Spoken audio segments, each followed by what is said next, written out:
Siège flambant neuf pour le chef de file de l'opposition politique. Il sortira de terre cette année, promesse faite ce matin par Alassane Bala Sakandé lors d'une visite de courtoisie à l'UPC et au CDP.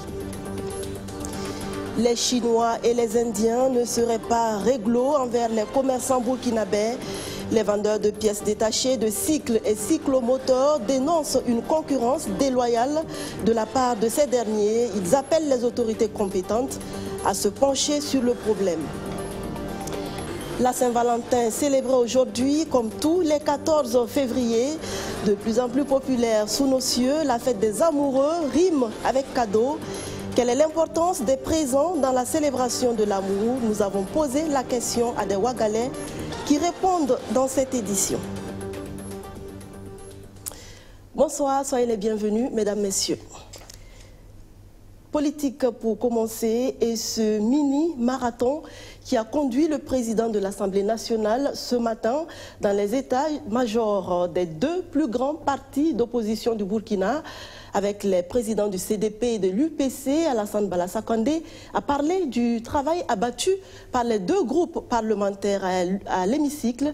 Mais ce qu'il faut retenir, c'est cette annonce faite par le chef du Parlement, la construction d'un siège pour le chef de file de l'opposition politique, Kwame Hervé Dapa. Sur le perron de son bureau, le président de l'Union pour le progrès et le changement attend son hôte, qui ne va pas tarder à arriver. Quelques secondes plus tard, la voiture du président de l'Assemblée nationale entre au siège de l'UPC. Alassane Bala Sakandé est accueilli à sa descente par Zéphirin Diabré. Il est presque 9 h. Puis, les deux hommes et leurs collaborateurs s'installent dans la salle aménagée pour la circonstance. Après 1 heure de discussion, l'étudiant et son professeur, qu'ils ont été dans une autre vie, sortent. Et au moment de livrer la quintessence de leur entretien, Alassane Bala Sakandé fait cette annonce-là. Nous avons pris l'engagement au niveau de l'Assemblée nationale d'ériger un siège pour les CEFOP parce que nous sommes partis, on a vu les conditions dans lesquelles les CEFOP travaillent. Nous avons jugé utile et nécessaire de permettre, en tout cas à cette institution de la République, de travailler dans de bonnes conditions. Mais je voulais tout de suite dire que les CEFOP n'a pas été demandeur. C'est clair, c'est net, c'est une initiative de l'Assemblée nationale.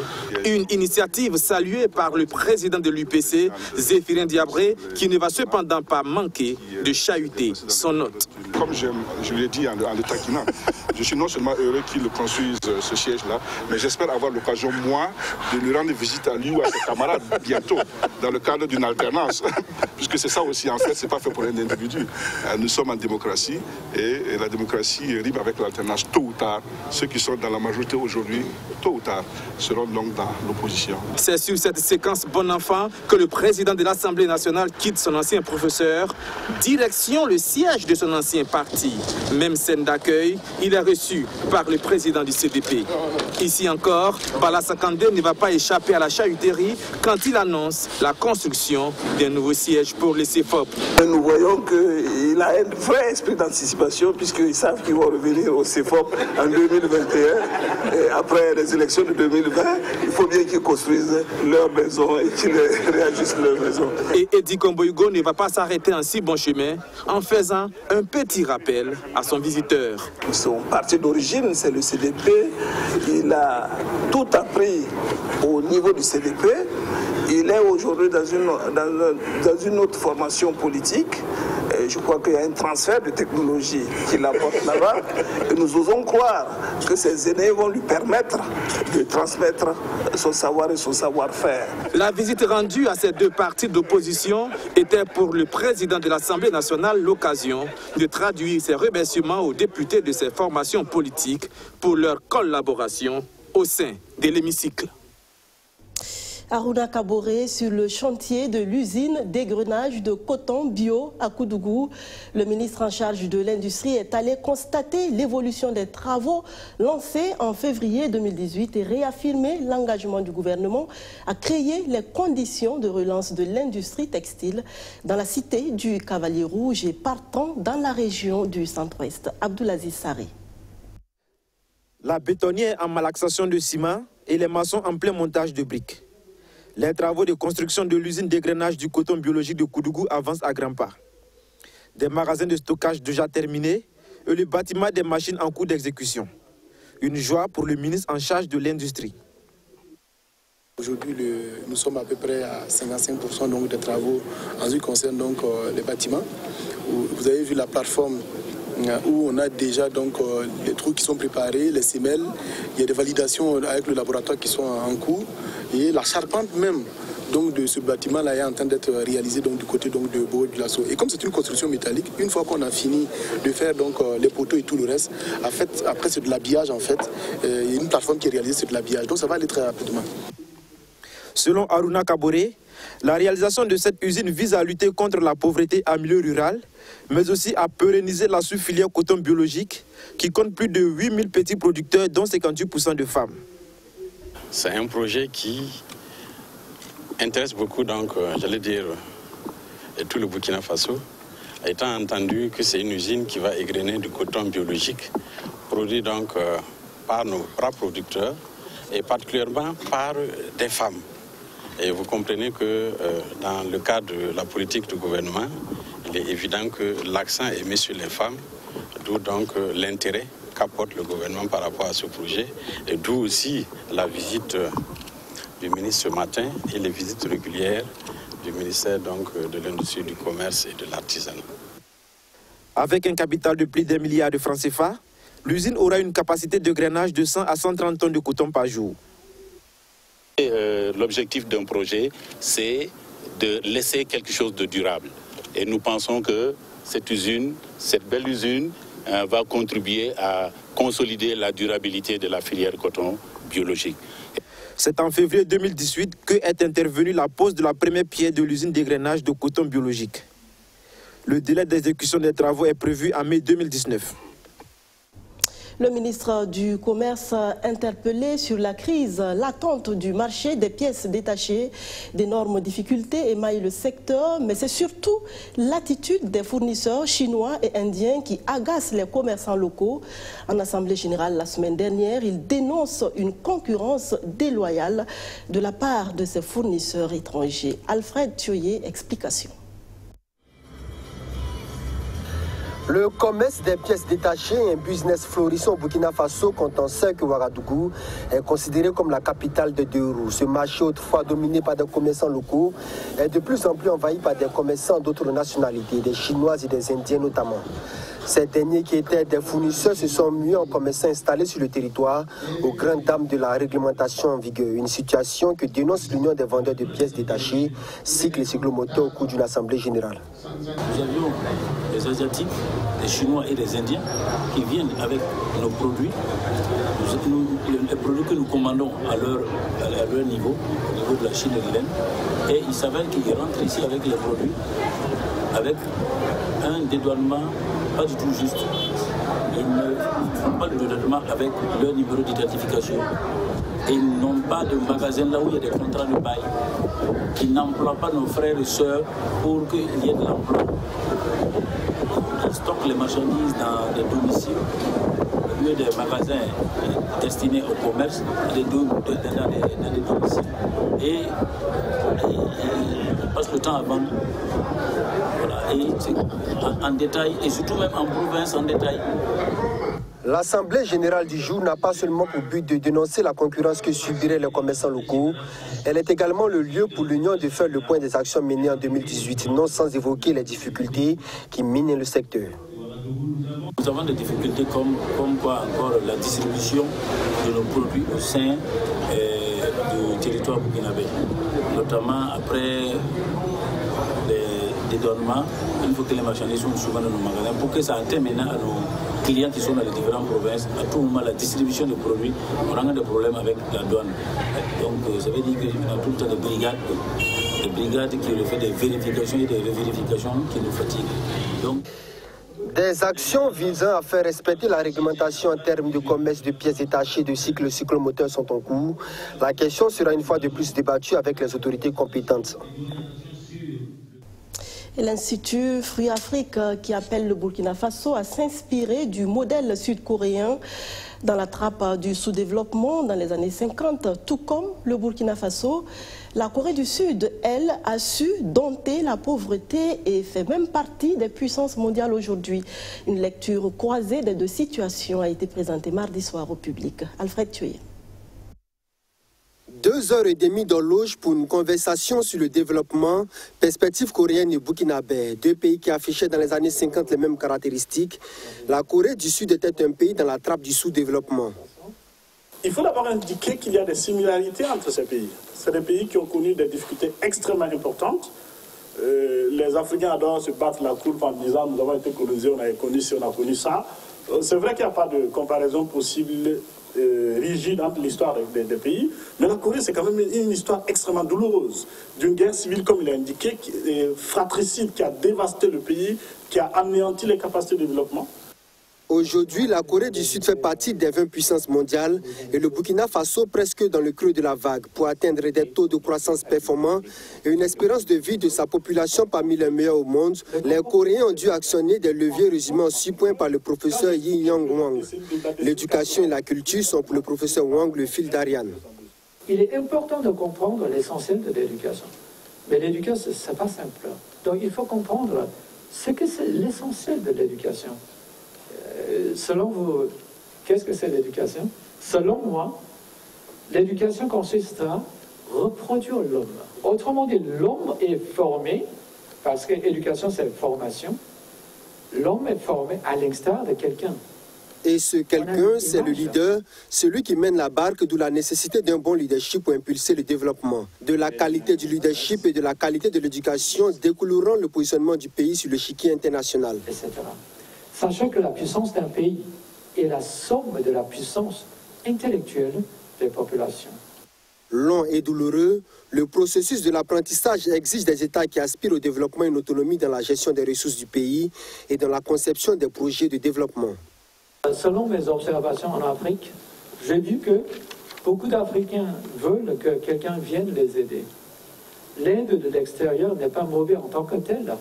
Mais du point de vue de l'apprentissage, l'effet d'apprentissage, le résultat de l'aide est mauvais, car les bénéficiaires deviennent dépendants de l'extérieur. Plus on obtient l'aide, plus on s'éloigne de l'autonomie. Le secret du miracle coréen, c'est aussi l'investissement massif de l'État dans les secteurs porteurs et le protectionnisme. De micro-projets des entreprises se sont mis en giga-industrie à l'instar du Samsung. Dans le cas coréen, le gouvernement a davantage canalisé le capital destiné au secteur privé, surtout dans le secteur manufacturier, mais il ne s'est pas beaucoup engagé directement à la gestion des entreprises étatiques, sauf dans le domaine de monopole naturel et stratégiquement nécessaire, tels que l'énergie, l'eau, le chemin de fer, la télécommunication, etc. Il a donné des bénéfices, le gouvernement coréen a donné des bénéfices privilégiés aux grands groupes d'entreprises tels que Samsung, Hyundai et LG, en sorte que ces entreprises puissent grossir rapidement jusqu'à ce qu'elles puissent être compétitives sur le marché international. La rigueur, la discipline, la transparence, le respect de la chose publique et la maîtrise de la technologie sont indispensables dans le processus de développement d'un pays selon cet aspect en apprentissage organisationnel et coordination dans l'entreprise. Le développement semble pour les Africains au sud du Sahara un simple concept et ils cherchent désespérément réponse à la question « Où allons-nous » La coopération entre le Burkina Faso et la France est au beau fixe et continue de porter ses fruits dans le domaine de la sécurité, notamment grâce à la brigade des sapeurs-pompiers de Paris. Les soldats du feu burkinabés sont mieux équipés. Du matériel d'incendie composé de vestons de peau et de bottes leur a été octroyé fin janvier. Témoin de la remise du don, Driss Sadao depuis Paris. Depuis une quarantaine d'années, la brigade de sapeurs-pompiers de Paris et la brigade nationale des sapeurs-pompiers du Burkina Faso entretiennent d'étroites relations de coopération. Et lors de son passage à Paris en novembre 2017, le commandant de la brigade nationale des sapeurs-pompiers, le colonel Ernest Kisbedo, a eu des échanges directs avec son Excellence M. Alain Francis Guissave Ilboudo, ambassadeur du Burkina Faso à Paris, sur des possibilités d'obtenir du matériel auprès des sapeurs-pompiers de Paris. À l'initiative du commandant de la brigade des sapeurs-pompiers, le colonel Kisbedo, qui a souhaité, dans le cadre de la coopération entre les sapeurs-pompiers de Paris et la Brigade nationale des sapeurs-pompiers du Burkina, bénéficier d'un accompagnement matériel. L'ambassade s'est jointe à cette requête-là en la formalisant auprès des autorités des sapeurs-pompiers de Paris. Et c'est ainsi que nous avons initié une correspondance à leur endroit. Et fort heureusement, les sapeurs-pompiers de Paris ont répondu favorablement à la requête du commandant des sapeurs-pompiers du Burkina. Avec l'appui de l'ambassadeur Ilboudo, la Brigade nationale des sapeurs-pompiers a bénéficié de 40 vestons de peau et 40 paires de bottes au profit des soldats de feu du Burkina Faso. Nous avons reçu effectivement une quarantaine de tenues permettant à nos sapeurs-pompiers de renforcer leur capacité d'intervention en cas d'incendie. L'ambassade est heureuse de cet aboutissement parce qu'elle aura eu une contribution auprès de la Brigade nationale des sapeurs-pompiers du Burkina pour permettre aux pompiers du Burkina d'être plus efficaces. Et donc, c'est le lieu pour moi de remercier les responsables des sapeurs-pompiers de Paris pour ce geste à l'endroit de leurs homologues du Burkina et leur permettant ainsi d'être plus efficaces et plus opérationnels dans leurs actions. Ce don de matériel d'incendie est le fruit d'une complicité positive entre le colonel Kisbedo et l'ambassadeur Ilboudo et qui vient à point nommé soulager un temps soit peu la Brigade nationale de sapeurs-pompiers. Dans le domaine de la santé, le partenariat entre le Burkina Faso et des ONG telles USAID et Helen Keller International est également bénéfique. La filariose lymphatique est en passe d'être un mauvais souvenir pour le pays grâce à l'appui de ces deux structures. Rémi Lambert-Nébier. Les actions que le Burkina Faso a engagées depuis les années 2000 pour éliminer la filariose lymphatique sont en passe d'être concluantes. La transmission de cette maladie est déjà interrompue dans 61 des 70 districts sanitaires du pays. Les campagnes de traitement de masse se poursuivent dans les 9 autres districts sanitaires. Ces actions de prévention se conjuguent avec le volet prise en charge, notamment la prise en charge chirurgicale des hydrocèles. 20 000 cas ont été recensés sur le territoire national et depuis 2015, le Burkina Faso bénéficie d'un programme des ONG USAID et Helen Keller International pour la prise en charge chirurgicale des cas d'hydrocèle. La méthode utilisée étant efficace, le ministère de la Santé pense à sa large diffusion. Justement, avec l'appui du gouvernement américain, nous avons un pool de formateurs qui, à leur tour, sont chargés de former les chirurgiens qui sont au niveau des centres médicaux avec antennes chirurgicaux, qui sont au niveau des centres hospitaliers régionaux. Mais à l'heure actuelle, le pool n'est pas aussi étoffé qu'on le souhaiterait. Donc nous avons toujours besoin d'appui pour former les agents, les chirurgiens en particulier, afin d'étoffer ce pool de formateurs-là qui puissent éventuellement prendre correctement en charge les malades. Et le projet arrivant à terme, nous avons pensé qu'il était opportun et pertinent de transmettre les compétences acquises tout au long du projet-là aux unités de formation que sont l'université, l'École nationale de santé publique, pour la formation de base des agents de santé qui vont bien sûr se retrouver après au niveau de nos structures sanitaires pour la prise en charge correcte des patients. Grâce à ce programme, plus de 1100 cas d'hydrocèle ont été opérés avec succès. Et à cet atelier de 2 jours, les participants seront formés sur l'outil de base de prise en charge des hydrocèles. C'est un outil qu'on appelle l'outil FAST, donc, qui est composé d'un module pratique qui est un simulateur donc, de l'opération. Également un autre module qui est théorique, qui est composé donc, de PowerPoint et d'une vidéo. Donc c'est des outils, donc un simulateur qui permet de simuler les organes qu'on veut opérer et des outils donc pour faire la chirurgie. Ça c'est la partie pratique. Et une deuxième partie qui est composée donc de vidéos et de présentateurs PowerPoint pour la formation donc des agents. À l'issue de cette formation, 300 cartouches et 10 prototypes de simulateurs FAST seront remis au Programme national de lutte contre les maladies tropicales négligées et les écoles de formation en santé. On en vient à la célébration de la fête des amoureux, la Saint-Valentin, dont l'origine remonte à 496 après Jésus-Christ, quand le pape décida de rendre hommage au père Valentin en choisissant son prénom comme saint patron des amoureux et en décrétant le 14 février journée des amoureux. Valentin, c'est ce prêtre emprisonné puis décapité en 270 pour avoir secrètement marié de jeunes couples, alors que cela était interdit par l'empereur romain Claude II. Au fil des ans, cette journée est devenue très populaire dans plusieurs pays, dont le Burkina Faso. Et c'est une occasion, voire une obligation pour les amoureux de se faire des cadeaux. Que pensent les Ouagalais de cet aspect de la Saint-Valentin? La réponse avec Arsène Konditamdi. Trop fausse, trop budgétivore, trop insensée, les critiques vis-à-vis de la Saint-Valentin ne manquent pas.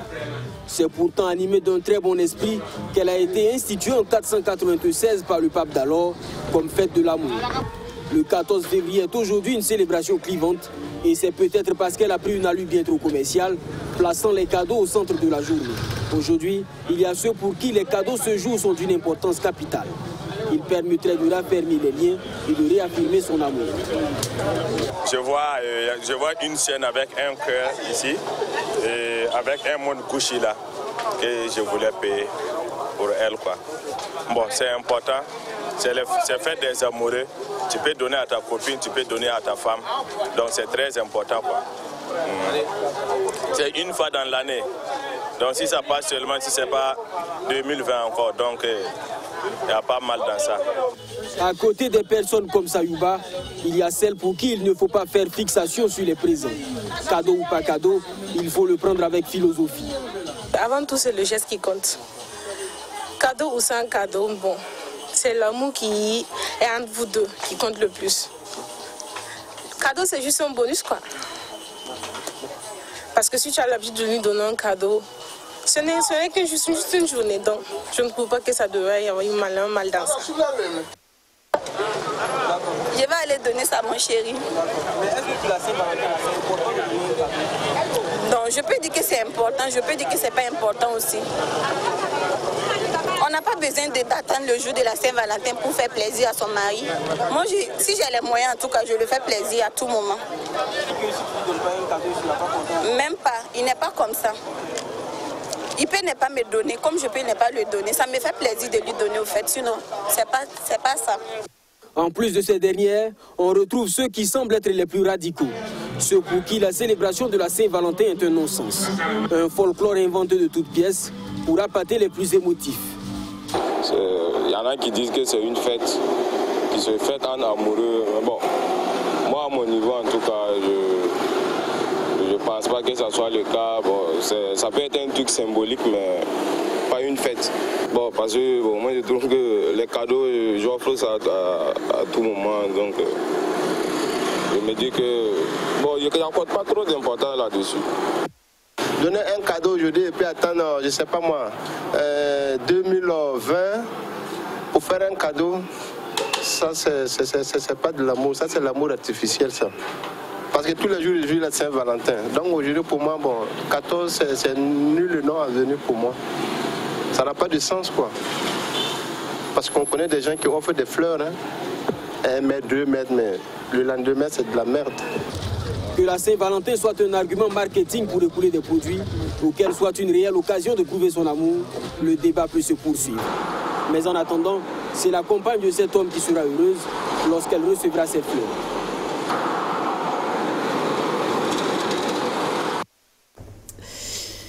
Aimer, c'est savoir dire « je t'aime » sans parler, d'après Victor Hugo. En effet, quand une personne vous aime sincèrement, elle n'a pas à vous le dire. Vous le savez simplement par la façon dont elle agit avec vous. Je vous souhaite à tous l'amour. À demain.